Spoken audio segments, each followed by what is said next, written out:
Hello चाहते का स्वागत है आपके यूट्यूब चैनल कंपोस्टर पर। आई होप कि आप सभी अच्छे होंगे। तो उत्तराखंड बोर्ड ने आपके सेंट्रल पेपर 2023-24 के लिए जो मॉडल पेपर आते हैं वो जारी कर दिए हैं। तो लगभग आपके सारे सब्जेक्ट के सेंट्रल पेपर अपलोड हो चुके हैं हमारे यूट्यूब चैनल पर। समाजशास्त्र का पेपर आज की इस वीडियो में देखने वाले हैं।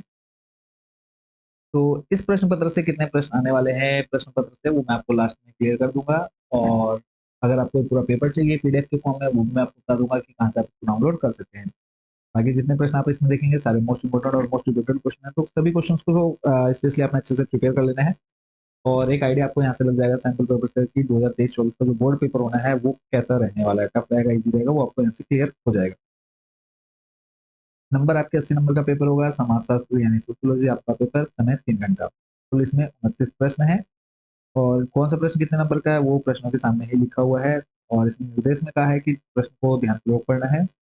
और 1 से 10 तक आपके बहुविकल्पीय प्रश्न है जिसमें आपको 4 विकल्प मिल जाएंगे। और जो भी आपको सही उत्तर लगता है वो आपने लिख देना है। फिर 9 से 10 में पूछे गए प्रश्न कथन व निष्कर्ष पर आधारित है। प्रत्येक खंड में पूछा गया प्रश्न 1 अंक का है। सामान्य निर्देश है, इनको आपने पढ़ लेना है। इसमें आपको ज्यादा वैसे है नहीं कि समझ में आता। तो सीधा हम क्वेश्चन से स्टार्ट करते हैं। पहला जो प्रश्न आप देख रहे हैं इसमें है, संयुक्त परिवार व्यवस्था पाई जाती है नगरीय समाज में, ग्रामीण समाज में, औद्योगिक समाज में, या फिर इनमें से किसी में नहीं। अगला प्रश्न है, 2011 की जनगणना के अनुसार भारत में प्रति 1000 पुरुषों पर स्त्रियों की संख्या कितनी है? ऑप्शन है 935, 960, 943 या फिर 1021।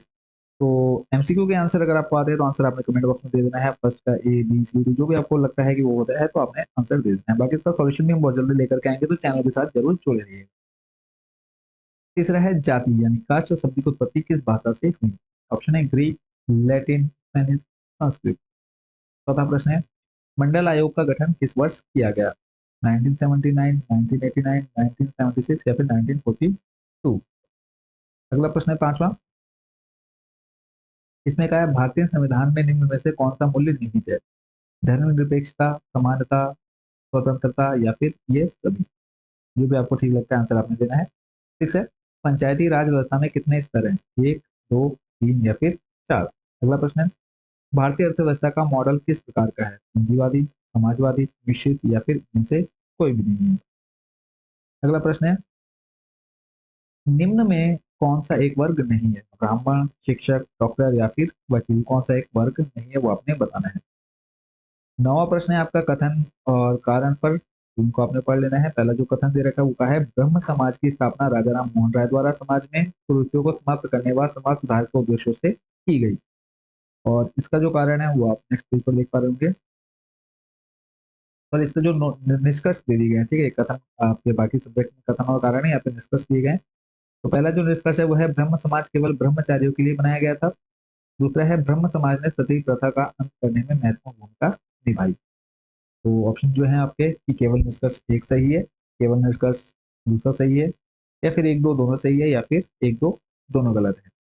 ठीक है, जो भी आपको ठीक लगता है आंसर आपको बताना है। नेक्स्ट आपका 10 नंबर, इसमें कहा है, भारतीय कृषि में हरित क्रांति से बहुत बड़ा बदलाव आया। निष्कर्ष है, कृषि में नई तकनीक, उन्नत बीजों व खाद का प्रयोग हुआ। दूसरा निष्कर्ष है, किसानों की आय में वृद्धि हुई।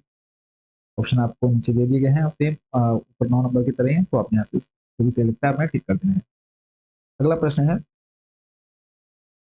आर्य समाज की स्थापना किसने की? वो आपने बता देना है। अगला प्रश्न है, भारत में सर्वाधिक जनसंख्या वाला राज्य कौन सा है? चौथा प्रश्न है, उत्तराखंड के गढ़वाल मंडल में निवास करने वाली किसी एक जनजाति का नाम लिखिए। प्रश्न नंबर 5 है, एक ग्राम पंचायत में न्यायाधीश की भूमिका का निर्वहन कौन करता है?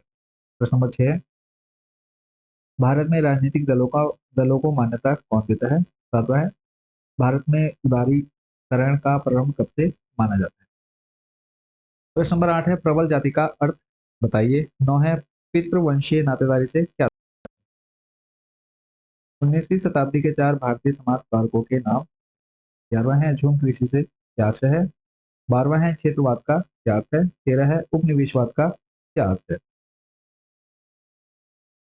अगला प्रश्न है प्रश्न नंबर 14, इसमें कहा है, पंच परमेश्वर की धारणा से आप क्या समझते हैं? 15 है, खुली बाजार व्यवस्था से क्या आशय है? 16वां है, संस्कृति के भूमंडलीकरण से क्या अभिप्राय है? और इसका जो सॉल्यूशन है बहुत जल्दी हमारे चैनल पर आपको देखने को मिलने वाला है, तो चैनल के साथ जरूर जुड़े रहिएगा।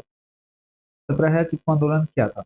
18 है, भारत में जनसंख्या वृद्धि के प्रमुख कारणों का उल्लेख कीजिए। 19वां है जाति किसे कहते हैं, इसकी विशेषताएं बताइए। प्रश्न नंबर 20 है भारत में सांप्रदायिकता के लिए उत्तरदायी कारणों की विवेचना कीजिए। इसके बाद अगला प्रश्न है प्रश्न नंबर 21, लैंगिक असमानता के लिए उत्तरदायी किन्हीं 3 कारणों का उल्लेख कीजिए। अगला प्रश्न है 22, औद्योगिकीकरण के सामाजिक जीवन पर पड़ने वाले कोई 3 प्रभाव बताइए। प्रश्न नंबर 23 है पश्चिमीकरण पर संक्षिप्त टिप्पणी लिखिए। अगला प्रश्न है भूमंडलीकरण के सकारात्मक परिणामों का उल्लेख कीजिए। अगला प्रश्न है दलित आंदोलन के क्या परिणाम हुए। 26 है माल्थस का जनसंख्या वृद्धि का सिद्धांत क्या है, आलोचनात्मक व्याख्या कीजिए। या फिर इसी के अथवा में आपको दे रखा है जनसंख्या की आयु संरचना से क्या तात्पर्य है, क्या भारतीय जनसंख्या की बदली हुई आयु संरचना जनसांख्यिकी लाभांश प्रदान कर रही है। अगला प्रश्न है प्रश्न नंबर 27, बहुलवादी और असमान राज्य में नागरिक समाज की क्या आवश्यकता है, विस्तार से समझाइए। 5 प्रश्न के आंसर है तो थोड़ा लॉन्ग में इनके आंसर आपने देने हैं। इसी के अथवा में आपसे कहा है देश व समाज के विकास में हमारा सहभाग क्या हो, विस्तार से बताइए क्या हो सकता है। 28 है भूमि सुधार क्या है, भारत में भूमि सुधार के प्रमुख उपायों को विस्तार से समझाइए। या फिर अथवा में आपसे कहा है हरित क्रांति क्या है, इसके क्रियान्वयन के विभिन्न चरणों का व्याख्या कीजिए। यानी कैसे हरित क्रांति को लागू किया गया, क्या क्या स्टेप लिए गए तो उसमें तो आपने बताना है। और आपकी पेपर सोशियोलॉजी का लास्ट क्वेश्चन है 29 नंबर, इसमें आपको एक गद्यांश दे दिया गया है और उस पूरे गद्यांश को पढ़ करके नीचे आपसे कुछ प्रश्न पूछे गए हैं, उन प्रश्नों के उत्तर आपने यहाँ पर देने हैं। ठीक है, तो आपने वीडियो रोक करके इस गद्यांश को पहले पूरा अच्छे से पढ़ लेना है, फिर जो प्रश्न है वो सीधा प्रश्न पढ़ लेते हैं। पहला प्रश्न है कि एकी का सॉरी एक ही आंदोलन क्या था समझाइए। तो देखो एक ही का अर्थ है एकता से है, अर्थात आदिवासी लोगों को सामाजिक न्याय दिलाने के लिए संगठित करना। ठीक है, तो यही आपका इसका आंसर हो जाएगा। दूसरा प्रश्न है एक ही आंदोलन के जनक मोतीलाल तेजावत द्वारा आदिवासियों के हितों के लिए किए गए कार्यों को बताइए। क्या क्या कार्य किया गया था वो यहाँ पर आपको इसी पैराग्राफ में देखने को मिल जाएगा। तीसरा प्रश्न और आखिरी प्रश्न एक ही नामक आंदोलन कहाँ से प्रारंभ हुआ।